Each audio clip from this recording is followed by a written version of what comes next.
YTN은 이틀에 걸쳐 긴급신고 위치 추적 시스템의 현 주소를 보도하고 있습니다.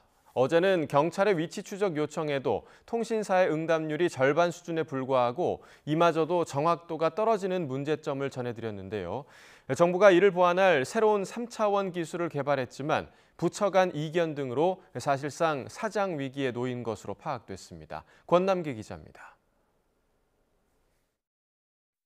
휴대전화 위치 추적을 통해 범행 10시간 만에 위치 추적에 나선 경찰은 고흥섬에 세워진 지난 2012년 오원춘 사건을 계기로 시작된 경찰의 휴대전화 위치 정보 요청은 지난해 1,000만 건을 넘기는 등 갈수록 늘어나는 추세입니다.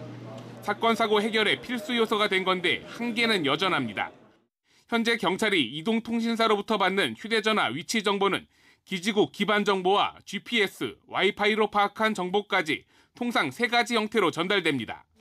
일반적으로 GPS의 정확도가 높다고 여겨지지만 지하나 산골 등 신고자의 위치 특성에 따라 각 정보의 가치는 달라질 수 있습니다.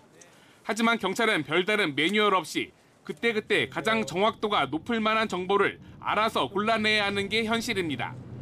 위치 정보가 평면의 2차원에 그친다는 점도 아파트와 고층 빌딩이 질비한 도심 등에선 결정적 장애로 꼽힙니다. 2차원적으로 그 건물임을 알더라도 거기 안에 높은 층에 계시거나 아니면 지하층에 계시거나 골든타임이라고 얘기하는 탐색 시간이 길어지는 그런 문제가 있습니다. 정부도 문제점을 개선하기 위해 기술 개발에 나섰습니다. 과기부가 지난 2019년부터 70억 원을 넘게 투입해 지난해 새로운 위치 측정 시스템을 만든 겁니다. 기지국과 GPS, 와이파이로 각각 제공되던 기존 정보를 하나로 계산해 정확도를 높이고 기압이나 블루투스 등의 추가 데이터를 활용해 높이와 같은 3차원 입체 정보도 제공토록 했습니다. 실내 화재라든지 실내에서 발생하는 스토킹 범죄 같은 것들이 많이 있었습니다. 구조 골든타임을 확보하는 체계를 구축할 계획입니다. 하지만 해당 기술은 현재 사실상 사장 위기에 놓였습니다. 개발을 주도한 과기부와 위치정보법 소관부처인 방통위, 기술을 적용할 통신사들 간 이견이 주요 원인입니다. 과기부는 관련 법 소관부처인 방통위가 기술 적용에 나서달라는 입장인데 방통위는 난색을 표하고 있습니다. 규제 기관의 특성상 연구개발 예산이 없어 신기술 현장 적용이 어렵고 이동통신사의 반대도 고려해야 한다는 겁니다. 부처나 사업자 간 입장 차이로 국민들의 안전이 뒷전이 된다는 것은 심각한 우려스러운 일입니다.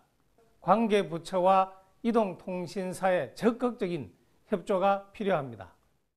관계 부처들은 궁여지책으로 정부의 기존 위치정보 플랫폼에 신기술 적용을 시도했지만 이마저도 내년도 예산 확보에 실패했습니다. 더 많은 생명을 구할 수도 있는 신기술이 사장될 위기에 처한 만큼 관계 부처와 예산 당국의 관심과 결단이 필요하다는 지적도 나오고 있습니다. YTN 권남기입니다.